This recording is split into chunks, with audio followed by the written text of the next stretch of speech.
cell kasi hindi siya talaga klaro, ma'am. 100 square meter lang ba yon? 136 yung sa kanila, ma'am. 136 sa kanila. Oo. Wala ba kayong deed of sale na clear, ma'am? Kasi din kami magbabasa sa kasunduan. Yung nasa kamay niyo po. Wala po kaming, ma'am. Wala po kaming copy noon. Hindi kasi siya klaro, ma'am eh. Sa mga yung mga maraming reklamo, so sinisiling yung mag-ano niyan, mag-i-explain sa inyo. And yung kay Miss Grace, siya rin yung mag-i-explain dun sa mga amo na malupit sa worker. So, inaantok pa tayo? Okay, so excited na tayong lumipad. Okay, yes daw. Inaantok sila. So, okay lang sa inyo na mapabilis yung paglipad nyo kahit na Pasko? Okay sa inyo na? Yes! Pwede nga! Kasi, usually po, sa mga nangyayari, kasi ako sa monitoring, di ba? And yung sa every 3 months, chine-check namin, or kahit hindi 3 months, bago mag-reach for 3 months, chine-check ko kung ano nangyayari sa worker. Minsan, mismo sa aming agency doon sa counterpart, chine-check namin, or ako, and also, the worker, I also check them personally, mini-message ko. Okay? So, balik tayo. Karamihan, excited silang lumipad. Tapos, kapag nandoon na, dahil magpapasko, gusto nang umuwi. Maraming rason. Ano yung mga rason nila? 1 week pa lang, di ba dito, sabi niyo, ma'am, sige, ako po, sa pangarap ko, lipad kami. Wala, kahit na hindi na kami magpasko. Puro ganun lang, naririnig namin. Pero hindi naman lahat, pare-pareho yung isip, yung vision, and yung mission nila, no? Magkakaiba. Pero, mas, sa 100%, there's 7% na sila, yung halos magkapareho. So, pag nandoon na tayo, ano ba ang pinunta natin doon? Trabaho. Bakit tayo magtatrabaho? Para sa pamilya. Kahit na mapalayo sa pamilya, okay lang, di ba? Kasi para sa pangarap. Okay? Para makabayad sa utang, sa asa. Pamilya sa asa ay sa probinsya, Bisaya, di ay ko Bisaya. Pero na yung mga worker nga, mahandlo mutubag sa amo, lalo na pagkadilit kabalo mag-English. So, pwede mo mag-message sa WhatsApp na mo, nila mamaya dito. Ayun, kita na rin na picture niya na. Doon yung hindi masyado, yung may gusto itanong sa amo na medyo mahirap para sa iyo kasi sa English. You can chat or text us or mention my name, okay lang. I-translate natin pag medyo mahirap. Siyempre, ma'am, can you give me my salary? Ano pa ba yun? Hirap ba yun? Hindi. Siguro yung hindi niya pagsunod sa yung nasa kontrata kasi hindi naman nasusunod, pero hindi ako yung mag-aano niya, sila na. So, yung akin, is yun niya, yung sa work, pagdating doon. No? Pagdating po doon, dapat, dahil nga, sabi natin, pupunta tayo sa abroad para sa pamilya, sa pangarap, makabayad kay Bomba, sa mga utang nyo, ilista nyo pag nandoon kayo, magdala kayo ng notebook para hindi kayo nakaka-feel or hindi nyo ma-feel yung pagka-bored or maboring kayo doon. Yung iba, pagka nabuboring, nagtitiktok. Hindi naman bawal mag-tiktok. So, hindi bawal mag-tiktok. Okay lang, pero dapat, yung nasa kwarto na kayo, yung wala na kayong gagawin. Not sa duty time nyo. Okay? Sa task na dapat nyo gawin, huwag nyo i-apply doon. And pagdating natin doon po, kasi meron din reklamo sa amin, ang interpretasyon niya sa foreigner, akala niya ay Amerikano. Ano ba ang foreigner sa tingin ninyo? Ibang lahi. So, tayo ba, pwede rin tayong tawaging foreigner o hindi? Yes, we are foreigner kapag naman bad time. Meron kasi kaming napalipad, recently lang, nandoon na siya. After 1 week, bumalik kasi hindi daw Amerikano ang amo niya. Dahil ang alam niya, foreigner ang amo niya. So ano pa ng mga Arabo? Arabo is foreigner also. Okay? So tayo, pag napadpad din tayo sa ibang lugar, tayo ay dayuhan. Foreigner din ang tawag sa akin. Okay. So naintindihan niyo na na ang foreigner, yun ay napadpad ka sa ibang lugar, ibang bansa, or ibang country. Okay. So, sa ibang country, lahat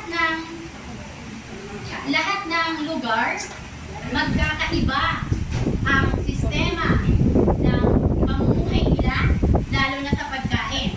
Kasi yung isi-share ko sa inyo yung mga madalas ireklamo sa amin. Okay? Yung mga invalid reason. So, ano ang mga ito? Okay? So, pasensya na medyo nabubulol pag nagtatagalog. Okay? So, yun. Pagka nandoon na, yung iba, kasi may mga asawa, maraming extra dito, no? Ilan lang yung mga first timer. So, sa mga first timer, unang-una, dito kasi sa Pilipinas, 3 times a day tayo, minsan 6 times a day, kumakain tayo, no? Pag feel natin kumain. Pero kapag nagtatrabaho na tayo, pag nandoon na po tayo, ang kain lang doon ay, kasi I've been there also dati, pero sa office din nag-work as welfare, katulad nito, yung kain talaga doon, yung mga katulong gumigising, umaga mga 9, or ano, depende. Pwede ka rin magising ng alas 7. Depende sa diskarte mo kung gusto mo maglinis na. So pag nag-abroad tayo, dapat may mga diskarte, no? So ano-ano yung inside that diskarte, lahat nandun na. Okay? So, yung kain talaga doon is yung normal na kain doon, alas 2, yung kain doon. So, yun yung tanghalian natin is parang, yung tanghalian natin, parang snack time na natin yung alas 12. Pero sa kanila, tanghalian, walang sila, parang breakfast lang. Hindi siya totally na matatawag tanghalian. Kasi ang tanghalian nila, minsan, kasi may midnight sila eh. Magpapakape, tsaa. Tapos yung iba rin pala, nagre-request ng coffee, no? May mga amo na nagbibigay naman ng coffee. Pero sila talaga, normally, may Arabic coffee rin, tapos may tsaa. Yung tsaa doon, pampakalma. If you feel like unwell, pag na-feel mo, hala, nilalagnat ako, yun ang iniinom ko. Yun ang iniinom natin doon. Kasi, ano siya, nakakagamot ng lagnat. Totoo yan. Pero dito, syempre dahil hindi tayo nagtsatsa, akala natin yung tsaa, matitikman lang natin sa restaurant. Diba? Kasi mahal siya. Pero doon, para lang siyang kape natin na escape dito. Para lang siyang normal lang. Doon.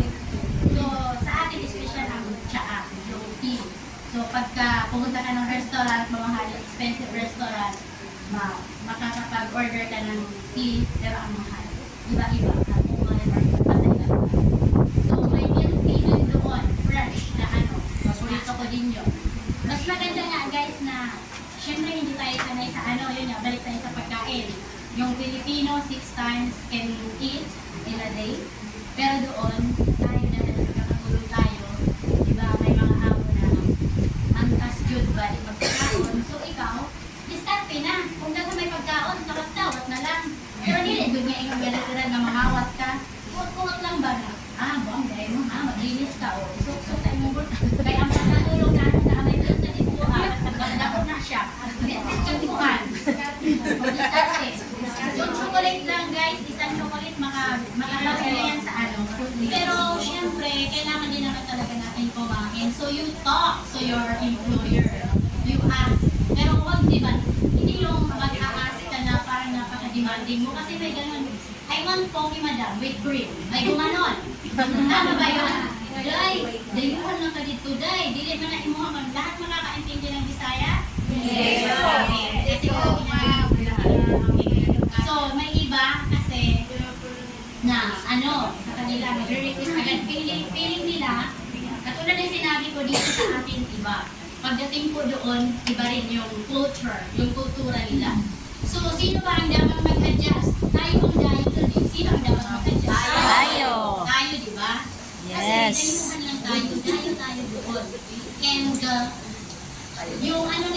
kung ano yung policy ng Pilipinas, iba sa policy ng ibang bansa. Sa Saudi or kung sa Amerika ba, magkakaiba tayo, no? Bawat country, magkakaiba ang culture or kultura. So, magkakaiba din yung way of living. So, yung iba nagre-reklamo na, wala may rice, kaya ako'y na-encounter, may na-encounter ako nagreklamo ang asawa. Ma'am, pauwiin ko na yung asawa ko kasi hindi daw kumakain. Sabi ko, bakit sir? Anong problema? Alam naman nila ma'am na Pilipino tayo, dapat may pagkain dito ng Pinoy. Hindi. Kasi tayo ang mag-a-adjust. Kapag nag-apply ka abroad, dapat ready ka. Ready ka sa sarili mo na mapagod kasi hindi dali mag-abroad sa malayo. Talagang may homesick yan. Tapos, yun nga, to adjust yourself, pag napadpad ka na doon, make a diskarte pagdating sa pagkain, sa trabaho. Yes, unang-una, pagdating niyo doon, for 1 week, nandyan si madam paikot-ikot sa inyo. May mga ganong madam. Nag-o-observe. Magpakitang gilas kayo. Yes. O, general cleaning kayo. Hala, todo buhos. Todo buhos kayo, no? Ipakita nyo muna. Turuan ko ngayon sa diskarte. Ipakita nyo na. Naglilinis hala, kudkod, kinudkod, hala. Linis ng linis. Habang tinitingnan ka ni madam. Yes. Tapos magtitiwala na yun kasi 1 week ba naman dahil na, uy, ano ng kadama ko or ng katulong ko. Magaling to kasi napapakita mo na masipag ka. So mga ilang, siguro bago mag 15 days or 1 month, yung tiwala niya na unti-unti na rin naaano sa'yo. Yun, karatihin mo na yung sinasabi na, di ba, may mga grupo yun, nangarati ko diri-day, karati yun na ako. Karatiha. Ngayon, for the 1 week, kunwari, may nilinis mo sa buong linggo. The next week, ang gagawin mo, ano lang, nakamang to dito lang ginatawag, pampasinaw sa, Ditol. Sila kasi, ang CR nila din, hindi basa, katulad sa Pilipino, basta ang floor natin. Yes. Sa kanila pwede kang umupo. So, ang gagawin nyo, habang nandoon naglilinis, di ba, nilinis mo na. Tapos, linis ka rin na. Kunwari, likod-likod lang ka, pwede kang umupo doon. Oo, kasi malinis. Tapos, bago ka kunwari di ay naglinis ka, kapag ikaw kinawag ng chocolate, pwede na likod-likod ka dito. Pero wag kang magbibideo. Magla-live ka, wag din. Kasi bawal yun sa kanila. Kasi may valuation yung gano'n, lalo na pag pinost mo sa social media. Yes. Huwag din tayo magpakalamang sa social media. Okay? So, malapit nang mag-end kasi ito, turn over ka lang sa kanila. Yung pinaka-last na i-advise ko sa inyo, may mga grupo kayo, alam ko. So, karamihan, maraming nasisira sa group chat.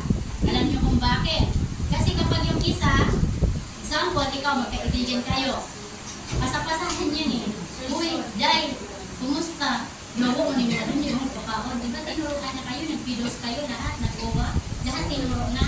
Itanim, ilagay mo sa ano nyo. Mag-a-abroad kayo para sa pangarap, para makabayad sa utang o kung may utang man kayo, para mabigay nyo yung gusto ng anak nyo, yung gusto nyo mabili sa anak nyo. Okay, mag-a-abroad tayo para guminhawa ang ating buhay, para makapundar, makapagpatayo kayo ng bahay, na hindi lahat dito sinusuportahan ng kamag-anak. Diba minsan kamag-anak natin, pagka wala kang pera, wala ka. Diba? May iba rin na hindi proud sa'yo kasi wala ka. So ang gagawin mo, nandun ka na, kung napapagod na kikilong kapag-gahal, diretso ka na sa pangarap, kung nandun ka na eh. Huwag yung sayangin yung pinaghirapan niyo dito sa Pilipinas. Kasi yung iba, alam nyo, nandoon na. Gusto umuwi kasi pagod dahil sa grupo nga nila. Yung isa sabi, wala mo po ikaw, dahil nang umusip na dito, gagawin ako sa akong anak. Ikaw, kumusta ka? Kapupod. Dahil na ulit ka. Balik na, tapos nagsalit pwersa sila. Ayun, sa 100%, sige, sino matatalo? Uuwi kayo, yung pagod nyo from your province up to here sa Manila, kapag process nyo ng documents nyo, natatagalan kayo, sige, sino matatalo, yayabangan pa kami? Mali yun. So, nandoon na kayo, dapat ituloy nyo na para sa pangarap nyo. Okay? Pagdating nyo sa Pilipinas, pagbalik nyo after 2 years, ano kayo? months na. O, diba? Tanawa siya, o. Bago pa kaayo. Makalipstick na pinula. So, ayun. Yung sa grupo, balik tayo ulit. Huwag magpapaniwala. Kahit tato na siya. Na-demonyo, na-demonyita. Kana nga grupuhan na, may demonyita na i-angkir. Kaya mag-encourage ni mo, na mo, kaya yun, kaya para na sa pangarap ni mo. Tapos sa pisa, tara, ulit na lang. Kahit sa tapos, huwag kayo magpapaniwala sa sulsul na. future ng anak ko. Or para sa pangarap niyo, bakit kayo mag-apply abroad? Kasi ang apply abroad, hindi ganun kadali. Unang-una, ang hirap sa abroad. Pagod, puyat, homesick, andun na. Tama. Okay? So, hirap, hindi namin sinasabi, hindi mo kaya ang homesick at saka homesick doon. Okay? Dito pa lang, mag-back out ka na. Kasi mahirap talaga ang buhay OFW. Ibig sabihin, kaya mo dito magtiis sa accommodation, kaya mo lahat, kaya ka naghirap, mula pa lang passport, pagluwas mo dito sa Manila, nagtiis ka dito sa tulugan, mainit, masikip lahat, pila, hindi pang ulam, pabalik-balik kulay. Okay? So pagdating nyo naman sa ibang bansa, pabalik-balik ang manok. Nagiging takpak na kayo doon. Nakatakpak na kayo doon. Itong manok. Okay? So hindi namin sinasabi dito sa video na magandang buhay doon sa abroad na magiging prinsesa ka.